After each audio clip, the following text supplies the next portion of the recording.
Hello, all you good people. I'm Kevin Graham. He's Colin Watt, and there's Brian Degnan, and this is your Wednesday bulletin. It's a bulletin. It's absolutely bursting at the seams. Hopefully, with good stuff, and yous are going to enjoy this. First things first, Colin. I'll come to you. Scottish football tonight will pay its respects to Walter Smith, who passed away yesterday, the former Rangers, Everton, and Scotland manager. Now, Walter played a massive part in my Celtic life when I actually started thinking back about this yesterday. And when the news came through yesterday, it was almost as if part of my adolescence had actually disappeared. Over the last 24 hours, there's been tributes came in. And he seems to have been a guy who managed to bridge a sometime bitter divide for all but a very, very small few, eh? Yeah, definitely. It's very rare that you see someone get the appreciation from both sides of the Glasgow divide, and also from teams all over Scotland, all over Europe. Unfortunately, Kevin, I wasn't in the 90s, so I didn't have to sort of live through his golden spell at Ibrox, but I did live through his second spell and also his time in charge of the Scotland team. And his teams were always set up difficult to beat, but always had that bit of quality they could turn to stick the ball in the back of the net. And for that, he was a very successful manager. And when he brought Tommy Burns into the Scotland setup, it showed that his interest was success on the park first. It didn't matter where you came from. I mean, here's a klaxon at 1 minute 48. I'm going to mention Kenny Miller here. But the fact that he brought Kenny Miller across the divide again, it just showed he always interested in was winning football. And I seen a fantastic story that was posted by, I think it was a Hearts page on Twitter last night. And they said that they were raising funds to go to the France 98 World Cup. And they were a disabled supporters tartan army. And they raised all the money, they booked the tickets, and then one of the guys that was doing the organising that had their spending money and everything, he done a runner at the last minute. So they were left with nothing. So they still had their flights, they still went over, they had their match tickets. They went over to France with the idea that their families were going to try and raise the money over here and send it over to them. And lo and behold, they're sitting next to Walter Smith at one of the first games. And he was telling them the story, and the first thing he did is just went into his wallet and just says, "Here, I don't know what's there, but just take it." That kind of shows the kind of man that he was, and I think it'll be a massive loss to Scottish football, and it was a really sad thing, especially when it looked as if he may have just been coming on the mend a couple of weeks ago. But this disease, it's horrible, and I'm sure we've all lost family members from it as well, and the sooner we can find a cure, the better. Is that, Colin? He did mention the 90s there, and it was almost like I was standing at the bus stop watching a party bus drive by me every single week. It seemed to be. Brian, you're a bit younger than me as well. It seems that Walter Smith did sort of bridge that divide in Glasgow, and also I've seen a lot of nice tributes from Everton as well. And when there is the two big results they got with Scotland, but the two wins against France, who were the world champions at the time. I remember exactly where I was. I was at a pub called Europa at Queen Street Station. I'd finished work a bit early and ran up as fast as I could to watch the game. And I remember that night was one of my best nights as a Scotland fan when Gary Caldwell, who'd been ridiculed off Trezeguet previously, taunted, scored the winner. Walter Smith, I think other than Bill Struth, the most successful manager in Rangers history, I think you probably argue he's the most influential. Great figure for Scottish football, a real class act. Everyone admired him, everyone respected him, most people feared him. He really was a giant of a man, and I was lucky enough to meet him personally a couple of times through my old work, and what an absolute great human being. And he was still quite an intimidating presence, even as he got older, with that kind of stern look. But as soon as you spoke to him, it faded away, and he was really warm and friendly and telling stories, and just a real good guy. And I saw an absolutely beautiful tribute from Ali McCoist on TalkSport. So whether you're a Rangers fan, Celtic fan, football fan, you should watch it. And he put it really, really well. And Scottish football's lost an absolute giant and a legend. Rangers have lost a legend. I'm sure the fans will be absolutely gutted. Fans all over the country. But my thoughts are with his wife that's lost a husband, his sons that have lost a father, and his grandkids that have lost a granddaddy. And that's the saddest thing of all. So my heart goes out to them, to every Rangers fan this morning, every family member, and Scottish football as a whole. I think it's a sadder place. Well said, Brian. What we'll do is we'll move on. Brian, you weren't with us last week. Now Celtic are on a better run now. So Epicurus, the Stoic philosopher, says, "Don't talk about your philosophy, embody it." Do you think over the last couple of weeks that Ange Postecoglou has embodied his philosophy, or more importantly, the team is beginning to start to embody his philosophy? Yeah, I think the latter part of that's pretty accurate. Saw Mikey Johnson's comments talking about the philosophy and the fact the players are now getting it. I think Callum McGregor's commented on it. You can see that, and there's this perception that the sort of gung-ho approach was the way he wanted the team. And I think Postecoglou was fairly clear after both 6-0 games that there was improvements, there was changes to make. It wasn't quite there. I still don't think we're quite there. I still think we're a good 4 players short of where we need to be. But I think the players are understanding it a bit more. I think Starfelt and Carter Vickers have been very good. I think they've understood where the spaces are going to be they need to cover. I think the midfielders have adapted a bit more as well and tried to sort of, buy into the system a bit more, and they know it's a bit more clearer for them where to move and how to, it's full-blown attack, but it's attacking as a team and defending as a team. And I think now we start to see is we're controlling games because we're doing it as one team together. When we attack, everyone attacks. When we defend, everyone defends. And you're not having these gaps as much as you had.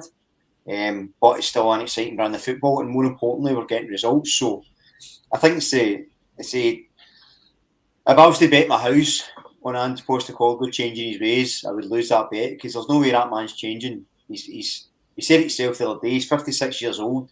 He's not going to relearn the wheel. He's going to do what's brought him success and the way he wants his teams to play. And we're doing that, and the players are buying into it more than I think. Not buying into it, but understanding it a bit more than maybe they did initially, because by all accounts it's a lot of work to take on and stuff. And I think it's hard to quantify, but I think the addition of the sports scientist actually coming in, and that seems to have made the improvement because the players are looking fitter already, and that's got to be a factor as well. It's interesting you mentioned looking fitter, Colin, and you're giving the credit to the sports scientist there, Brian. I wonder if us looking to improve, there has been an improvement in fitness in the actual squad, but I wonder if the fact is we look fitter because we're controlling the game more. It could be. That could very much be the case. When we were on the fan media conference yesterday with Callum McGregor, that was one of the questions that was asked to him, was how important was that introduction of Anton McElhone as the sports scientist and what that done to the team. And McGregor was saying that, and it was kind of interesting because McGregor says it's a position we'd been looking for all summer. So it was as if that he almost had a say in it, the way he was coming across. That might just be the way he was speaking, but it was just an interesting turn of phrase as we were looking for it. But he says that there was obviously work being done in the background, but now you've got someone with experience who was in the States, he was at Spurs, someone that's done this job full time, even if he did have a spell in charge of my local terrible side, Greenock Morton. It is someone who brings that experience to the role, and he thinks that it's not something, although we're seeing the impact right away, it's maybe something you won't see until further down the line as the season progresses, as we play these 3 games a week to see the difference in fitness then to what we are right now. It's 3 games a week. I mean, let's have a think about this. Is this our 4th game in 12 days? Something along those lines, yep. And so we'll play 5 games in 15 days if you count Saturday's one against Livingston. So the team has to take breathers during games because all they're doing is they're playing games and there's recovery time. playing games, recovery time. Now, Colin, you had quite a strong view on St Johnstone at the weekend when they came to Celtic Park and basically sat in. It ended up, it was a comfortable victory for Celtic. St Johnstone's expected goals was 0.12. So there you go. I have been reading up on how good expected goals, what expected goals actually prove. I just don't disregard stuff. The reason that I got round to reading about expected goals was I was reading about the City Group and their philosophy. And obviously Ange Postecoglou was appointed by the City Group to go to Yokohama and how they use expected goals and stuff like that. And so it got me interested and I started reading some of the Celtic stats stuff. So I might be using it more often when I'm trying to get my handle on this philosophy. But getting back to that, St Johnstone didn't come to play football on Saturday, did they? They had a wee go in the first 12, 13 minutes. 5 minutes after 5 minutes into the second half, then just decided, we're just going to sit in here and not take a tanking. Yeah, absolutely. Just before we go into that, I see Stephen McGonagall's back in the chat after being in hospital last week. So great to see that you're on the mend, Stephen. Congratulations on your getting back out and getting back about. Hopefully you'll be on your feet soon. But yeah, look, St Johnstone at the weekend, right? And I said before we came on, I was so disappointed in them. I expected so much more because you look at it, they won the 2 cups in Scotland last year. And even in the games that they've played so far, it was like they are trying to play football. They've come away from this whole Murray Davidson kicks you off the park. And that's what they went back to on Saturday. I mean, you look at the build-up. You had the Carter Vickers and Chris Kane incident, which is a complete shambles. Chris Kane should have been sent off every single day of the week. But then after that, and I think this comes down to the fact that the referee lost complete control of the game. St Johnstone just went for anything above the ball. And you see it, there's about 4 or 5 fouls that lead up to the actual penalty. Mm-hmm. And if you've got a referee, and I had this argument on Twitter with someone through the week, they're telling me, he was the referee was scored 8 out of 10. That person clearly wasn't watching the game because he'd lost control of the game. He just started booking players and there's a foul, there's a foul. He's looking to his linesman for support. Was that a foul? Who did that come off of? The standard of Scottish refereeing is shocking, absolutely shocking. And the introduction of VAR will do nothing to help that. So between that and between the St Johnstone performance, it's enough to kill what should have been an exciting game of football. I haven't been impressed with some of the teams this season, the way they've set up against Celtic. I'm going back, you mentioned Murray Davison, and for me, Murray Davison is the most Rangers type player never to play for Rangers. There's a couple others in Scottish football over the years that I've get that impression from, but Murray Davison for me he's always been a Rangers player in waiting, but it's just never happened for him. Brian, I mean the Cameron Carter Vickers thing, you get kicked, you get punched, and you get booked. How does that add up? It's sadly it's nothing new, is it? It's the same old. I think Brendan Rodgers, there's one of the bingo things to go off. I think 13:38. 38. There we go. I think he said that amateurs refereeing a professional game, which is true because they don't do it full time, so they're by definition an amateur. So you've got an amateur put in charge of professional athletes in a professional game, and it shows. There's just a glaring inconsistency. The refs panic, they run over, they see a stramash, they just book 2 players at random. It's nonsense.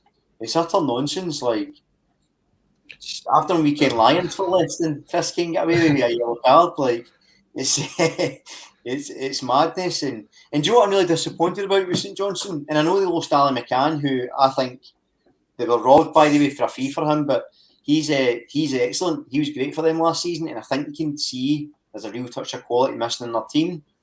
But I just feel like if I was a St Johnstone fan or a Motherwell fan or St Mirren or whoever, I'd rather my team just went and tried to play football and had a goal. When was the last time you saw any team in the SPL or the SPFL other than the Old Firm doing stepovers or going out attack or trying to play a bit of decent football? It doesn't happen often enough. Aberdeen have been trying it and they've not been doing it well, to be fair. But I don't know, you'd just like to see a wee bit more, and chances are, like, if you're St Johnstone or Livingston or whoever, and you're playing against the Old Firm, you're not really expecting anything, are you? You're probably going to lose. You might as well at least try. And I think the teams that have had success against us have actually tried.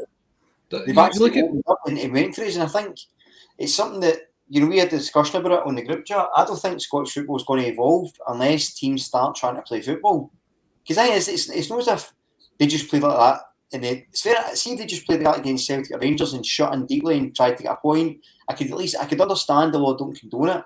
But it's when they play each other, some of these sides, and the football is atrocious because they don't have a style of play.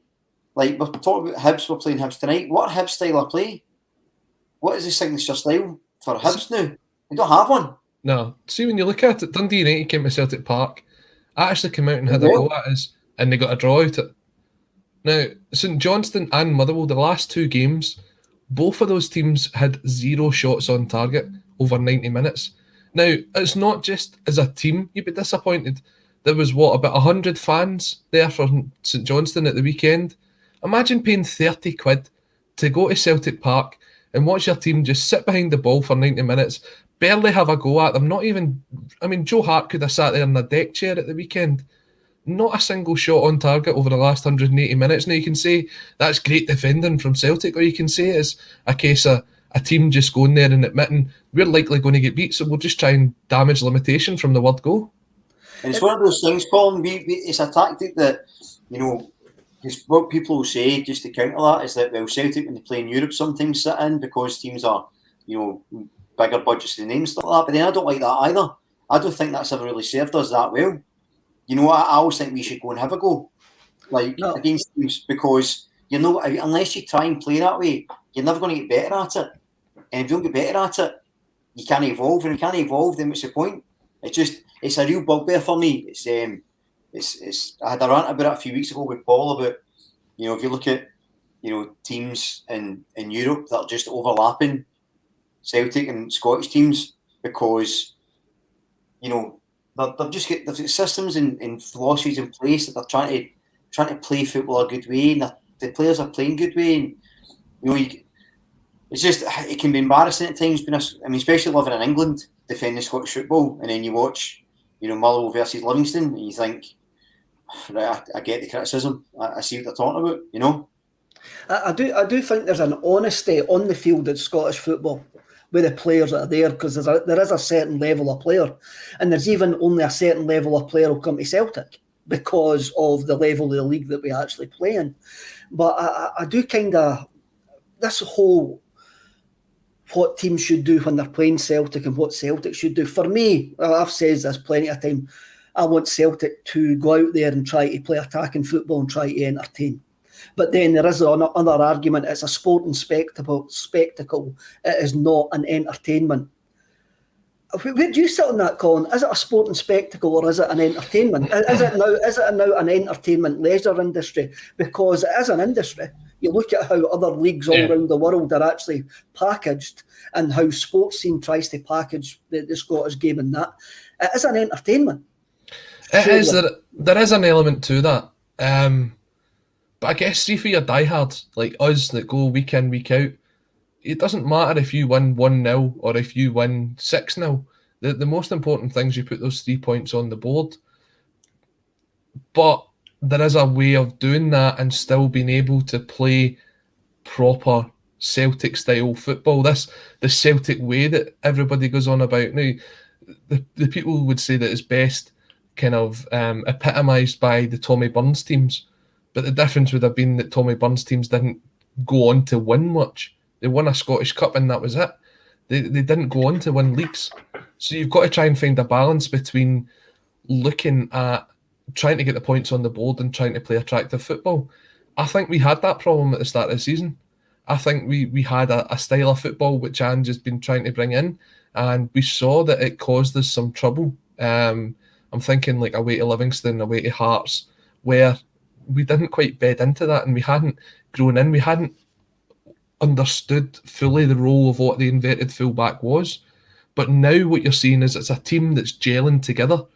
You're seeing almost a consistent 11 week in and week out, and they're starting to play this football. So although it might be 2-0 now, seeing maybe 6-7 weeks time, you might come up against another team and then you do them 5-6-0, and you're playing the exact same football, the exact same possession, and probably have the exact same amount of shots as what you had on Saturday.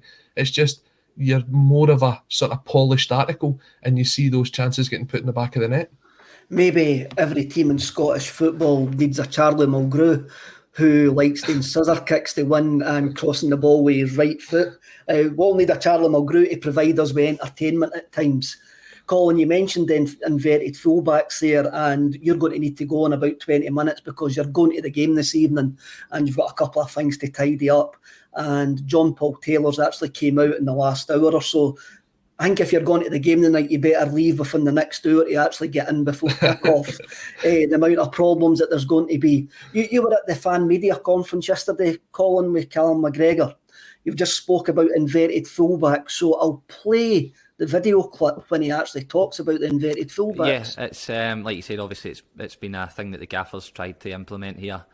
I think it's worked, reasonably well. We're getting better at it all the time, and you can start to see, one coming in, maybe one staying out, giving us a little bit of width. So, all it does is just slide you across a little bit and sort of gives you the two controlling players to build up and try and outnumber the opposition. So, it's just important that whatever fullback comes in, you then just balance off on the side, and then it's about quick combinations, trying to break through the press. And then obviously on transition with the team, they turn over the ball, then, it's just important that first and foremost we control the middle of the pitch, force them wide, and then everyone recovers back central, and we defend from there. So that's pretty much in a nutshell as well as I can explain it for you. Callum McGregor explained it far better than what I ever could. The other night there, I was rewatching the game, and I found the positions our fullbacks got themselves in is to be utterly wild. When you look at where you expect your fullbacks to be on a pitch. There was at one point our two fullbacks, Brian, were playing as two number 10s, and they had actually swapped over. Juranovic was on the right hand side, and Anthony Ralston was on the left hand side. It's a thing that Manchester City and Bayern Munich, when Pep was there, brought into a system, and Josip Juranovic spoke about it yesterday as well in the press conference, and he says against Betis, he could actually hear the Betis players going, "You're meant to be marking him." It causes confusion, not just for the opposition, but sometimes for us fans, and also it looked like for our own side when it first started. But I think Callum summed it up perfectly there. Yeah, and I think it really sort of shows that the players are getting to, as we said earlier, they're getting to know the system better. They're knowing when to come in and when to go out, and and it is a complicated system to get. And once you get players used to it, and they're getting better at it. And as I say, we've been keeping clean sheets as well, so defensively we're looking stronger. So even though they're coming inside, somebody's covering them as well. Say it's harder for opposition players to mark. You're getting the overloads and the diagonals in. So when it works really well. I think it's just at the start it was harder to take. And look, sometimes we've had Ralston and Montgomery as our two fullbacks, guys that one that was written off before the season started, one that's kind of just trying to find his feet in the team. It's really hard for these guys. They might, are they going to be completely capable of playing that long term? I think they're doing it, but I think there's times they get caught out. I think Juranovic does it pretty well. I think he's a clever enough, talented enough player to do it. Not that they're on there, but I just think he gets it a bit more. And I think, again, it's just an indication that once the squad improves and maybe other players come in, you start to see gaps in that communication moving. I remember when football was so simple. Johnny Ryan, that's a good quote. Football's moved on from the game, from the time when 11 guys were put on the pitch and told to kick the ball up and run faster, run harder, and get it into the opposition goal.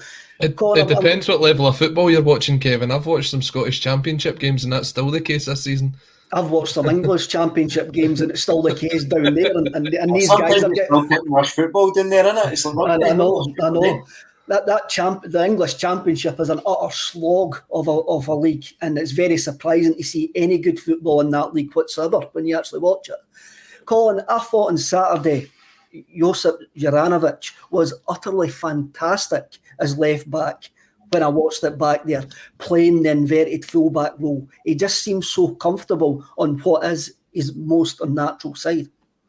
Yeah, definitely. And it's funny because you've seen Ange after the game speaking about the left back position, and he mentioned Juranovic in as part of his options. So you're going, is he this kind of versatile player that Ange sees that if he needs a left back, he can throw him in? Or is it just a case of, well, yeah, he can play left back, but it's sort of a last option like we had at the weekend? I mean, Montgomery probably would get in ahead of him and he would switch to his right back position. But as you say, he's so natural that he kind of drifted into the inside of the park. But then, and it's something that I don't think Montgomery and Ralston have really done overly well this season, is when that ball transition, when it's coming that the team is having a go at us, and that was a point that McGregor was making earlier, is how quick they get back into their natural positions. Mm-hmm. And Juranovic managed to do that so much better than any of the other fullbacks that I've seen so far this season, is that he knew that, okay, I might be in the middle of the park now, but I'm coming right back into that position, and he sprinted back.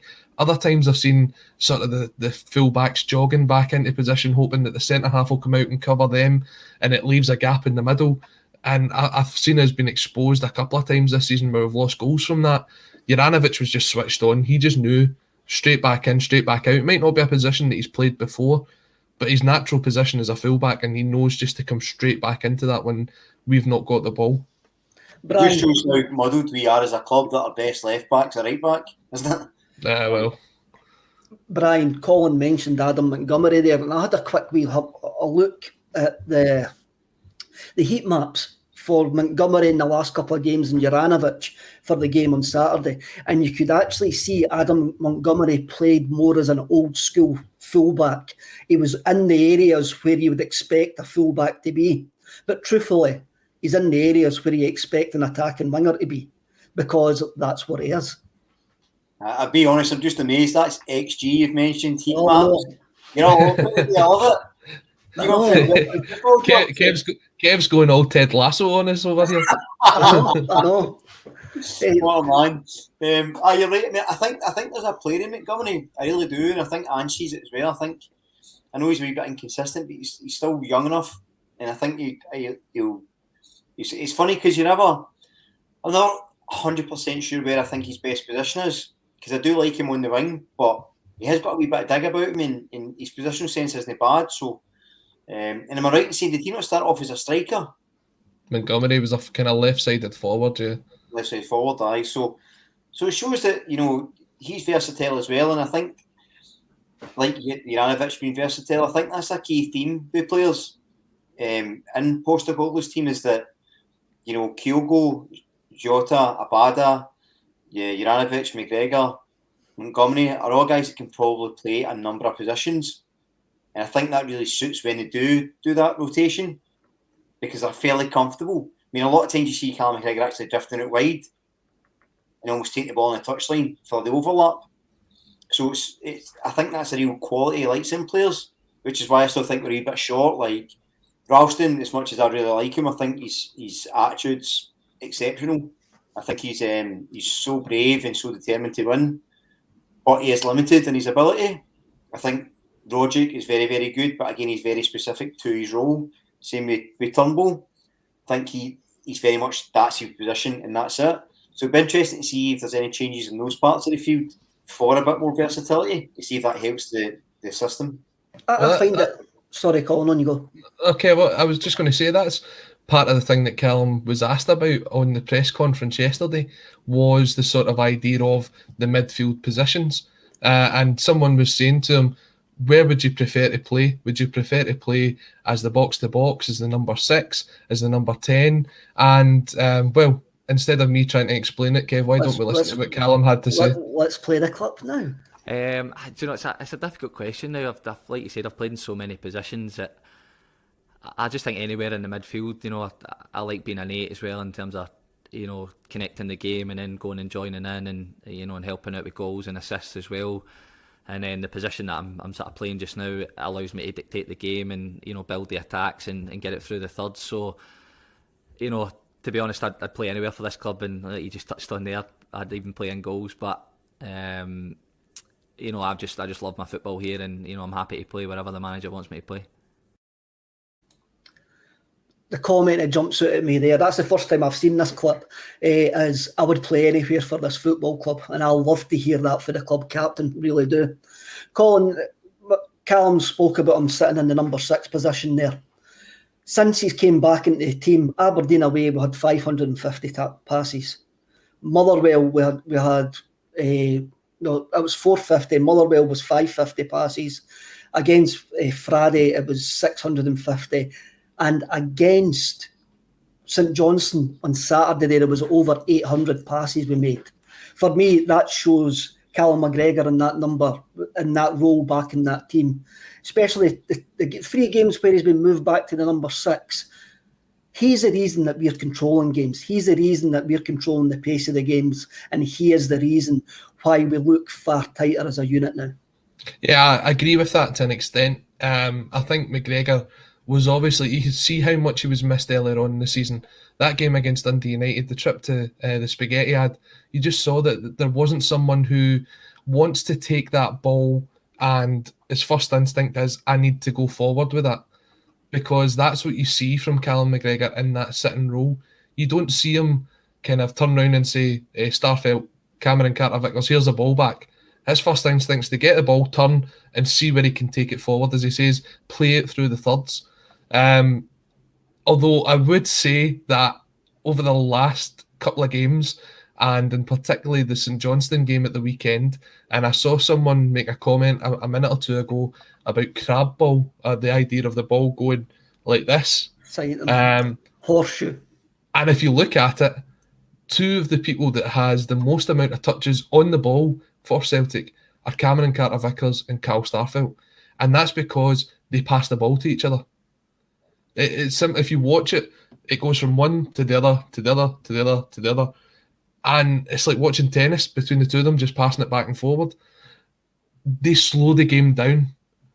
It's only once it gets beat on them that you see the sort of style of football that Celtic want to play. Once it goes out wide or once it goes into McGregor, then you see the sort of intensity pick up. And that's something I'm not sure we can improve that with the players that we've got. I think the centre-backs are generally quite slow in possession of the ball. It's not like you had an Ayer whose first instinct was to drive forward and try and beat a man and play the ball on, the same way Van Dijk did for us as well. I think they 2 are very safe, and it's like the most completion sort of percentage of the pass, that's the one they'll make. They don't take the risk to sort of miss a man out and go wide. So when you're trying to build the attack, if it starts with Carl Starfelt and Cameron Carter-Vickers, it immediately slows it down. If you get it out to the wings or get it into McGregor right away, then you can go on the quick break. And if you look at the goal that Jota scored over at Fir Park, that is the kind of quick out, up the park, in the back of the net. That's the sort of style that I think McGregor is more leading towards. That's the way that the manager wants us to play. That was one thing that Mikey Johnson actually says as well in the interview, and Joe Hart says it last week as well, that they want to play that front foot attacking football. Brian, there's a couple of things that Colin says that I want to get your opinion on. One, I reckon that the 2 guys at the back play the ball between them to try and drag teams out. I think they slow the game down deliberately to try and get one of their centre forwards to move 5 yards up the pitch, to try and slow them down. And for me, that is the reason that we play out from the back as well, is to cause an overload at the back. Perfect example, you look at the overload we caused against Ferencváros, one long ball and Jota scores. I can understand why Cameron Vickers and that get the most touches, but I do think that's tactical as well. That's to drag teams out. And when you've got teams like Motherwell and St Johnstone sitting back against us, they are going to have loads of the ball because they need to wait on that opening and somebody to make that break. Yeah, I was going to say that exact same thing. Actually, that's my sort of thinking behind it, because I would suspect it's different in Europe because teams are more aggressive in the front. so they're probably taking less time. They're probably just trying to pass it out first time. I mean, if you get the ball like we had against St Johnstone, there's no point in trying to pick a pass when it's so packed. You're as well waiting until they try and come up and try and pick a space. Get back to Callum McGregor. One of the great things about McGregor, and I've been sort of saying for the start of the season, I didn't think the attack was the problem, and I didn't actually think the defence was the problem. I thought the midfield connection was the problem sometimes with Celtic. I thought that transition through the midfield was there for us. And when Callum McGregor's in the team, it's totally, it's like defensively we better when Kyle goes in the team as an attacker because he presses so well for the front.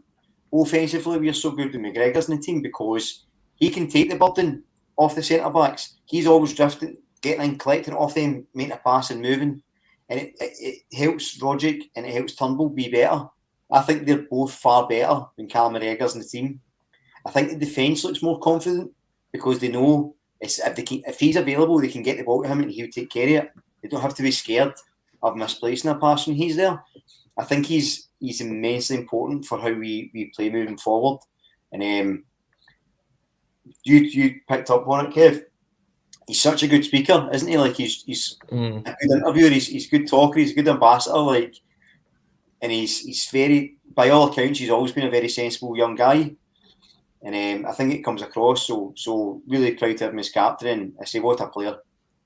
Colin, it's quite mad that we all had doubts about Callum McGregor's personality to be the captain of Celtic Football Club, and he's completely batted that right out of the park. Absolutely. And I tell you what, and kind of moving on from the point we were talking about the tactics, one thing I've noticed over the last couple of games is the togetherness of that team. See, if we go back to the Chris Kane and Cameron Carter-Vickers incident, last season we would have seen a couple of players standing there. Maybe Scott Brown would have went over and get involved. Maybe Ayer at a push. But that team came together on Saturday. There was Joe Hart sprinting 40 yards out of his goal to get Carter-Vickers away from the scenario. There was others trying to get themselves involved in the scenario. It just shows that togetherness of the team. And that's something I think we have really, really lacked over the last number of months.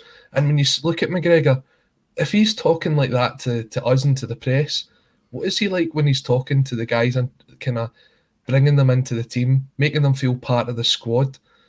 It's people maybe thought last year he's not the most vocal, and I agreed with him at the time. I didn't think he was the most vocal. We had numerous discussions on here saying who might actually be the captain, but we've got to hold our hands up and say we're all completely wrong. McGregor is a natural in this role. And the fact that we've tied him down on a new contract, for me, is one of the most important bits of business that we'll have done this summer.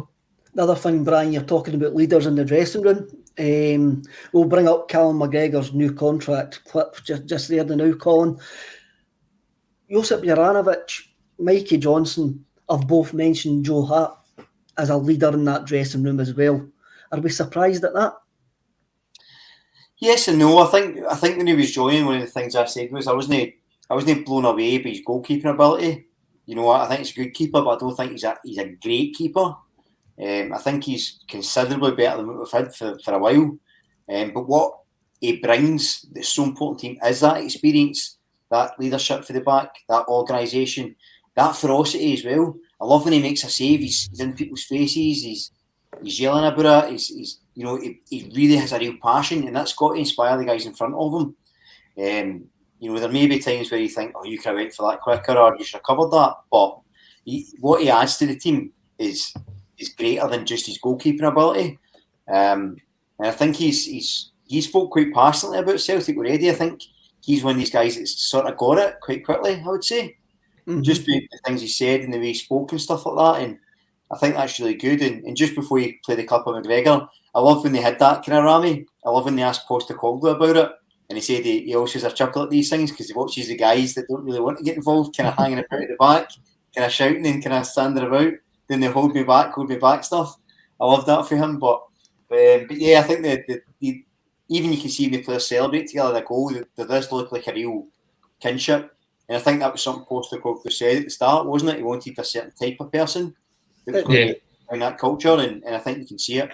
When you look at the unique angle footage that Celtic TV actually produce, and Giakoumakis scoring it on Saturday there, the whole team was there celebrating with him, apart from Joe Hart. Yeah. And that is something that shows, it's a small thing that you think, as a football fan, that should happen. But you see it in teams where it doesn't happen, where that togetherness isn't there. And that is probably down to guys like Callum McGregor. That is down to winning games of football. That is down to enjoying your football as well. Ain't it, Colin, that there is a lot of factors? It's not just black and white here. There's a lot of factors. No. We've got guys settling in from every different corners of the globe. You've got a manager who's came from Australia, but some of the press seem to think he's came from Mars and doesn't know anything about Scottish football or what goes on in European football whatsoever. We're under a massive transition, and signing somebody like Callum McGregor up for the next 5 years is massive to us. Absolutely. And you look at the sort of leadership and experience that departed in the summer with the likes of Scott Brown going in there. Scott Brown you look at Kieran Tierney's interview the other day, he was saying that when he wants to captain Arsenal, he wants to captain them the way that Scott Brown captained Celtic.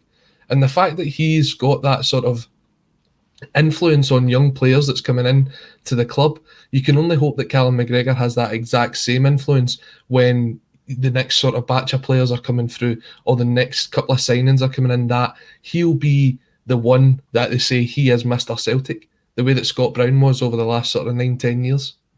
We're talking about Mr. Celtic here. Let's hear him talking about his new contract. Yeah, listen, it was a very quick sort of process. Me and the club started speaking in the summer. I was desperate to get it done, get it sorted, and like you said, just focus solely on the football side of things and leading the club. So, I was so happy to get it done very quickly, and like I said, now it's onto the business of making sure everyone's performing, making sure I'm performing, and like you said, leading this great club to success. He says it all there, Brian. He actually sums up what we actually need in your club captain. Somebody who's been through good times and somebody who is now in a period of transition, who's there for the long term. And he says it was done quickly.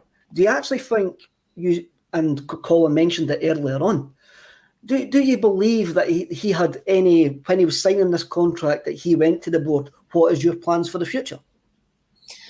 I would think so. I mean, he's a pretty sensible guy, as we spoke about. I think he's quite a smart kid, and I would imagine so. I'd imagine conversations with Postecoglou, and they seem to have quite a nice relationship. And one of the things he epitomises as well is that never get too high, never get too low mentality. And it's like Postecoglou, when he wins, he's like, yeah, it was good. Let's go on to the next one. When next beat, he's like, that wasn't so good. Let's go on to the next one. And I love that sort of level-headedness about it. And I think McGregor's sort of personifies that in a lot of ways. So I would imagine there was conversations, but I think, he seems to pop very quickly into Postecoglou's way of thinking. The club apparently do as well, which we'll see soon. So yeah, I would imagine he's had some sort of input and sort of ask questions, because I don't imagine he would. I don't imagine he would have been short offers, and it does look like him and Postecoglou have got a kind of a good relationship and a sort of kinship regarding how they see football, and specifically football at Celtic.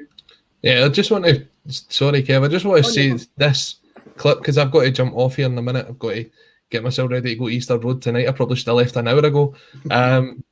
The video clip that came out after the game on Saturday, that showed, I don't know if you've had the chance to see it, where Ange and Callum go over to the fan who's behind the dugout, who I think has been kind of severely ill for a number of months. His name's now. Kevin. I can't remember his second name, but his name's Kevin. But when you listen to Celtic TV and they're saying, we're going to get this interview with Ange, and it's just coming up after he speaks to Kevin and stuff like that, and they were kind of, I almost felt as if Celtic TV were annoyed at the fact that Ange and Callum were spending so much time speaking to this gentleman, and it just showed that they don't care what about schedules or what else. They just care about showing how much they love the club, and if you show that you love the club, they're willing to give you that time back. And Callum yesterday, that's the second press conference he's gave since signing that contract for fan media. The first one was done on very short notice and only certain ones could attend.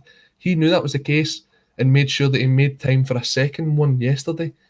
So that connection to the club, it's going to win over the fan base. It's going to win over everybody. And we were looking for who's going to be the next Mr. Celtic going forward. Callum McGregor has stepped up to the plate. It's that connection. The easiest connection to get is between the players and the fans. But that comes with playing good football and winning games and the players showing that they care, Brian. And stuff like Callum McGregor doing that yesterday, Ange and Callum speaking to the disabled fan on Saturday. The fact is that they still do the lap of appreciation at the end of the games as well. Going to the fans at the away games, I mean, that was something that was started under Ronnie Dyler when we had the Ronnie Roar and stuff like that.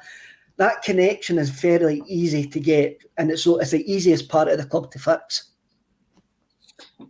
Yeah, I think the blockers always the sort of the behind the scenes stuff and the sort of board and things like that. I think from the start the fans saw in Ange a man who sort of encompassed a lot of what Celtic was and the type of person you imagine a Celtic man to be. He wasn't a Celtic man in terms of support, but the way he talked about football, the way he talked about life, the way he talked about Glasgow as a city with the multiculturalism, the way he talked about people he loved and the styles, and it was all things that Celtic fans bought into him with love and a manager. He sort of had it. So I spoke earlier about Joe Hart coming in and sort of getting it. I feel like Postecoglou already had it. He just didn't realise it, if you know what I mean. He had that Celtic-minded attitude in the most positive way, which is, he speaks a lot about the fans being the most important people, pleasing them, getting them on their feet, entertaining them, giving them something to be happy about. He understands what the club's about, and I think actions like that show it. And I think the way he sort of, I don't think he's shown a lack of respect for the press, but he's certainly not took any prisoners, and I think he's happy to let the press wait and take the time to let the fans know this is the message I want to give you. Don't worry what they're asking, and you got to love it.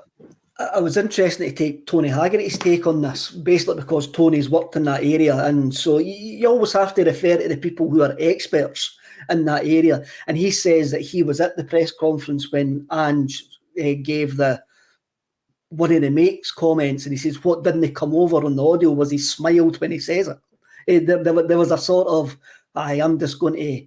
There is a light-heartedness about the way that he does it, but I also think he's intelligent enough to understand he needs to get that message across to the Celtic fans. It was the same yesterday with the press asking him, like, Walter Smith's influence in Australia, and he laughed as if they go, "You're not asking me that you've came from the other side of the world, you don't know what you're talking about." And for me, that's a bit of snobbery in Scottish football as well, that we don't have a look outside our own borders. But we need to get that togetherness, and going forward, we need that togetherness. I'm going to play the last Callum McGregor clip here, and he talks about last season against this season. And we'll move on to the third part of today's bulletin. The tagline is, can Celtic secure their first League win at Easter Road in nearly 8 years? We'll listen to Callum McGregor talking about the difference at the club between last year and this year. Then we'll have a look at tonight's game. We'll do a preview before the preview. As our viewers have probably realised, Colin's away now. He's got some work stuff to do before he gets on the Greenock Celtic supporters bus and travels through to Edinburgh. Fair play to the lads for going there tonight, and hopefully they get a great result to celebrate and drink upon and have a great journey back. So I'll play this clip and we'll get talking about the Hibs game. I think with new managers, you always get a freshness. You always get a kind of bounce. Everyone's desperate to do well. They're desperate to impress him.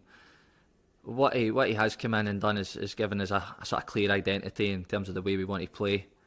He's got the thing about the fullbacks coming in, the wingers staying high, stretching the game. So there's a real sort of structure there within the game, and he's trying to teach the boys to stick to the system and trust the principles within that to get us the result, rather than at the weekend there it can get a little bit edgy in terms of you haven't scored yet. People start getting frustrated and moving all over the pitch, but then it actually becomes a bit counterproductive because the structure will get you the chances and that will get you the success that you need. So what he's done in that sense is he's made it really clear what he wants for each position, each individual, and then he's just brought us together, with so many different cultures and personalities and nationalities. He's managed to gel the group together really quickly. Brian, one word jumped out to me there: identity. That was the word that jumped out to me right away when he's talking about the difference between last season and this season. He says there's a togetherness and an identity. That's what you want to hear, eh?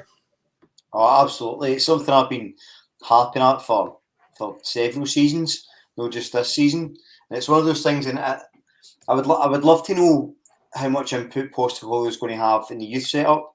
Andy Raff, the shout out Andy, made a really good point in that he says if we're playing this, inverted fullback, high press system that McGregor's alluded to, why is the under 23s not playing that way? The under 16s, the under 12s, whatever they are, whatever the brackets are, everyone should be playing that system from the bottom of the club to the first team, so that this pathway becomes a bit clearer. And that's the next thing I would like to see. I'd like to see the club buy into the system and the vision and the philosophy a bit more, not just the players. Because I think, I keep going on about it, but teams like Dortmund, Man City, Leipzig, Salzburg, they play a certain way. You know what way they play. That you know what the club's going to play. If I ask you what they play like, you can tell me. Doesn't matter who's in charge. And we need to get to that point, I think. And it'll take a while, but I think we're on the right path. And it's really refreshing to hear. And I love that, Postecoglou, one of the things he said, and I think you and I particularly have always stuck with it, is we just need to believe in the system, believe in what I'm saying, and we'll get there. We just have to keep working. And I think we both said you'll take a few black eyes, and we have. But we look as if we're getting towards where we need to be. And I think, we get to January and we're only a couple of points in the league race apart for the rivals, and we're looking in decent condition. We're qualified for Europe after Christmas. I think you can be really confident and say that's a good job done, and we look as if we're getting there. And I think it's all just having faith in the manager, faith in his system, faith in his principles and his philosophies. And as Callum says, it's no, he's no adjusted. The players have adjusted to match his expectations, and that's the way it should be. And I'm glad they've stuck to it. Sometimes that can go two ways. We saw Ronnie Dyler. He received a bit of friction against trying to bring in those changes. Brendan Rodgers walks in and tries to implement the exact same system and doesn't get that friction because it's a man that's given a different message. It seems that the players have bought in. It's a brand new side. And the tagline, can Celtic secure the first league win at Easter Road in nearly 8 years? That 8-year record is known this team. It's known Ange Postecoglou. And it's time to start setting a new record starting at 7:45 tonight. Yes, Kev. That's a team there, big fella. You're on fire. You're right. I mean, 8 years things, it's a wee bit misleading because I think for a few of those years they were at the main league, they've been relegated. But yeah, several draws, a few defeats. I always like Hibs and Celtic games. To be honest, I've just a wee cheap plug for myself. I just wrote an article about the game tonight and about the sort of shared history with Celtic and Hibs and some of the players that have switched over the years, and the formation of the clubs where we're so influenced by Hibs, what they were at the time. And so I always quite like playing Hibs. I always liked the Hibs strips. I love their badge with the harp and and I just think that these games are always good games, especially Easter Road. But as you say rightly, it is a different side. And I think, what's interesting is if this game would have been 3 weeks ago, we'd be the ones under pressure getting in because we're such we're on a, not the greatest form. Whereas we've now picked up a lot of form, and actually Jack Ross, whose subs teams were like 6-7 games unbeaten, are actually 3 games without a win. I think 3 defeats in the bounce. So it's interesting how dynamics can change so quickly in a week. But yeah, I think Richie Rich is spot on. And Richie, if you fancy giving us a tap, then that'd be lovely, mate. I think Hibs will come right at us. I think they play football the right way, but I think you go in there and feel really confident. And I think it'll be a massive win tonight. I think by real continue that statement of intent we put forth against Aberdeen Motherwell. I'm wondering if Hibs will come at us because what you're actually saying there, they've had 3 defeats in a row. they've had 2 players sent off in the last two of the last 3 games. Obviously, McGregor at the weekend there was in the 96th minute or something like that. Porteous was earlier on at Ibrox. But they haven't had a shot on target in 2 games. Against Dundee United and Aberdeen, they never had a shot on target. Their expected goals was under 1 in both of those games. So it sounds like they're not creating any much chances. Boyle's kind of went off the boil. I didn't actually mean that there, but this comes. Kevin Nisbet struggling to actually get his early season form back. And for those who watch Hibs and are more intelligent than me, are saying that Hibs' style has changed and they're more direct now.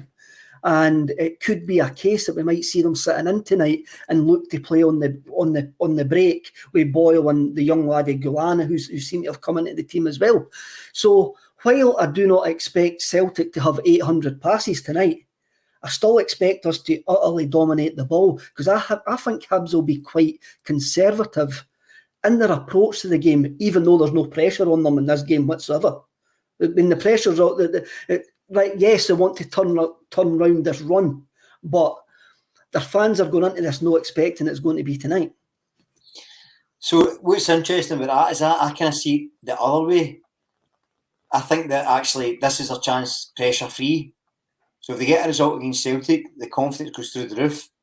The players all step up against Celtic and Rangers, and I think that actually they'll have a go because they think they can, because they'll still see us as being a work in progress. And I think guys will be looking to say, if we can get a goal here, if we can have a wee go at them, we could score. And if we score and we're beating Celtic, we can beat anybody, and that confidence will come back. So, but whether they have a go or not, I still think we'll dominate the ball. I think, as I say, I really think we're picking up ahead of steam in terms of how we're playing, and I expect that to continue. I expect us to win tonight. I don't expect it to be an easy game. I don't expect it to be 5-0, but I think we'll win. But no, I think Hibs will think this is a win-win, because if they go ahead and they score and they win the game, that's amazing for them, and it's a real big confidence and get some season back on track. If they go for it and don't win, everybody's expecting them to beat anyway. So it's a free hit in many ways. So that's why I think they'll go for it a bit more. But listen, either way, as long as we do what we do, it doesn't matter what they do. And I think that's something I really love about how we've been playing. Paul on YouTube, he expects a fired up Boyle against his own gaffer, and Nisbet looking to impress. That's interesting. Hibs' attacking threat just come down the wings, and we play the inverted fullbacks. The midfield and those fullbacks are going to have to put in a shift in the night to actually stop Hibs getting any joy down the wide areas whatsoever. I expect us to do it. I'm actually feeling quite confident going in tonight, and that's probably the kiss of death. But I'm actually looking forward to going to Easter Road. There's no the sense of dread that I had last season going there. I can see the team's a bit more together now. We've got a bit more identity, and we want to play good football. Hibs may give us that chance to actually play good football tonight. They might come out, but I've got a funny feeling Jack Ross is actually going to be quite conservative tonight with his approach. As I say, ultimately I don't think it matters too much what they do. I think we'll be able to just keep imposing our game and try to keep improving that. But as I say, I'm a big fan of the Celtic Hibs games. I always enjoy them. I always think there's a good competitive element to it. I think it's got still a really nice stadium as well. It's a good place to play football. So I'm really looking forward to it. It's got a classic Scottish feel about it, eh? It's got a heavyweight Scottish feel about it. Hibs v Celtic. It has got that heavyweight connotations. State of Mind, Paul, in the background comes in. Subscribe on the YouTube to win free October prizes: a signed framed Bobby Lennox print, and a Vitae watch, and 2 tickets for Bend It Like Bertie in Greenock. I'm hopefully going to be in Greenock for Bend It Like Bertie. Not in the 2 tickets, but I'm going to